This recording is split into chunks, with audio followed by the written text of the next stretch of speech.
Welcome to Important Updates, your trusted source for breaking headlines, global insights, and sharp analysis from around the world. If you are new here, do not forget to hit that subscribe button so that you never miss an update. I don't think people understand just how tense and dangerous the South China Sea has become. The tropical sun began to burn off the morning haze over the South China Sea. On the deck of the BRP Sierra Madre, Filipino Marines watched the horizon from their rusted, beached World War II-era ship. This decaying vessel is a symbol of Philippine sovereignty in contested waters. On this morning, Philippine supply boats, the Uniza May vessels, appeared in the distance carrying fresh water, food, and supplies. But they were not alone. Chinese Coast Guard vessels emerged, moving to intercept them. The Chinese ships shadowed the smaller Philippine boats, their movements menacing. Radio warnings crackled across the open channel, the Mandarin commands sharp and unwelcome. Suddenly, a Chinese vessel surged forward, cutting across the bow of a Philippine boat. The Filipino captain had to throttle back sharply to avoid a collision. Then came the water cannons, high-pressure jets slamming into the small supply vessel. The mission was violently assaulted, forcing the supply boats to turn back. As the small boats retreated, the large Chinese ships stood guard, masters of the immediate sea. It was a scene that has become tragically common, a stark illustration of a growing conflict. The South China Sea is a vital body of water, stretching from southern China to Indonesia. It is bordered by China, Taiwan, the Philippines, Vietnam, Malaysia, and Brunei. The seafloor holds vast reserves of oil and natural gas, and it is a critical artery for global trade. Over 1/3 of all international shipping passes through its lanes. Nearly everyone with a coastline on the sea claims a piece of it, creating a complex patchwork. Vietnam, Malaysia, Brunei, and the Philippines rely on the United Nations Convention on the Law of the Sea, or UNCLOS. This treaty gives countries an exclusive economic zone, or EEZ, extending 200 nautical miles from their coastlines. The Philippines calls its part of the sea the West Philippine Sea, including important fishing grounds and resource-rich areas. For the Philippines, these waters are a vital source of food security and potential economic prosperity. China's claim is based on its own interpretation of history, covering almost the entire South China Sea. This fundamental disagreement is the heart of the conflict. It sets the stage for confrontations like the one at 2nd Thomas Shoal. The dispute turns a vital waterway into a global flashpoint. China's claim to the South China Sea is represented by a U-shaped line on its maps, known as the 9-dash line. This line encircles around 90% of the South China Sea. Beijing asserts historic rights to all waters, islands, and resources within this line. The problem is that it has no clear basis in modern international law. UNCLOS was designed to replace vague historical claims with a predictable legal framework. China signed and ratified UNCLOS, but its 9-dash line claim contradicts the treaty's principles.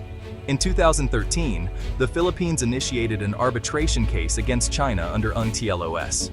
The case was heard by a tribunal at the Permanent Court of Arbitration in The Hague. In July 2016, the tribunal issued a landmark ruling, declaring no legal basis for China's historic rights claim.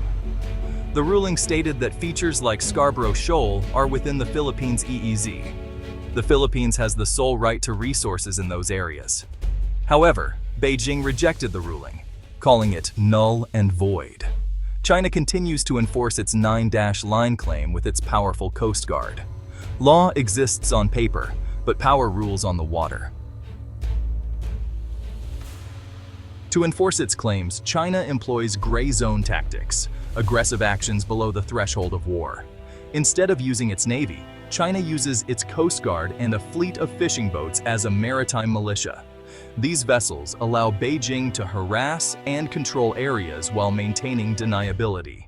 The Chinese Coast Guard ships are as large as Navy frigates, armed with water cannons. Their mission is asserting sovereignty, not search and rescue. They act as enforcers of the 9-dash line, creating an environment of risk and intimidation. Alongside the Coast Guard is the Chinese Maritime Militia, civilian fishing vessels working with the state. These boats often surround and intimidate other vessels or occupy disputed areas. This tactic complicates any response, as confronting a fishing boat is politically different from a warship. This strategy puts countries like the Philippines in a difficult position. Responding with military force could lead to catastrophic escalation. Not responding allows China to take control of the sea. It is a form of warfare conducted without bullets, a slow-motion conquest. Around St. Thomas Shoal, China's aggressive behavior is vivid. The BRP Sierra Madre, grounded on the shoal, serves as a permanent outpost. Keeping Marines supplied requires regular resupply missions, which have become flashpoints for Chinese aggression. China surrounds the shoal with its Coast Guard and maritime militia vessels. Whenever a Philippine resupply mission approaches, Chinese ships form a blockade. They engage in dangerous maneuvers, risking collisions.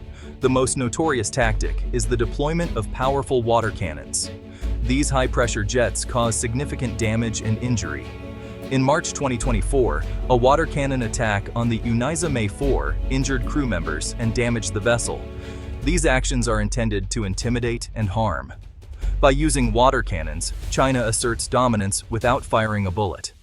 For Filipino crews, each resupply run is perilous.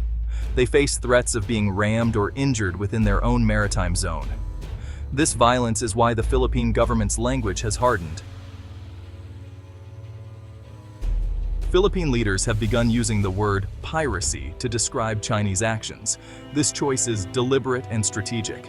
Traditionally, piracy involves robbery or violence for private ends. The Philippines argues for a broader understanding of the term. China's actions, while state-sponsored, have the same effect as piracy.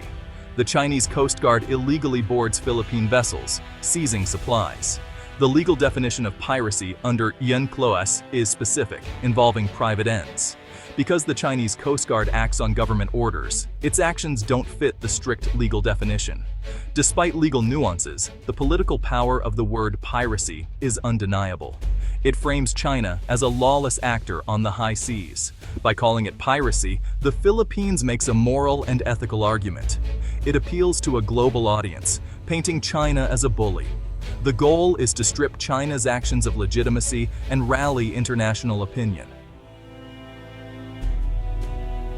China's aggressive actions have triggered a strong response from the Philippines.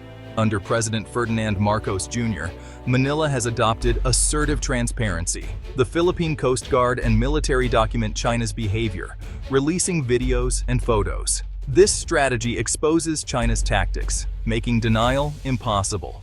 The public information campaign has galvanized the nation. Social media is filled with support for the Philippine Coast Guard and military. This support gives the Marcos administration a strong mandate. The government's diplomatic posture has hardened. President Marcos and his officials condemn China's actions internationally. The Philippines strengthens alliances, particularly with the United States. It expands the Enhanced Defense Cooperation Agreement, giving U.S. forces access to more bases.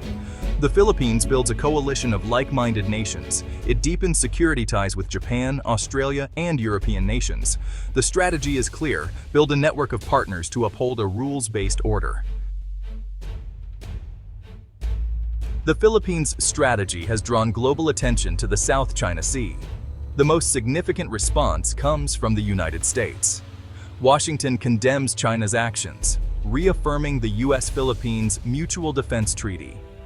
This is a powerful deterrent, raising stakes for China. Other major powers voice concern and support for the Philippines.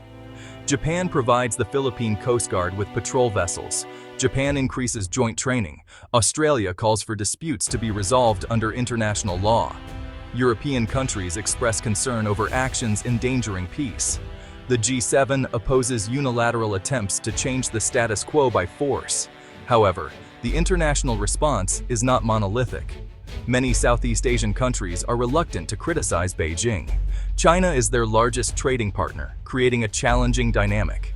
The chorus of concern grows, but China leverages economic power to ensure condemnation is not universal. The South China Sea standoffs have global implications. This conflict is about the kind of world we will live in. Will it be governed by rules and law, or by might makes right? The outcome sets a precedent for international relations. The economic stakes are immense.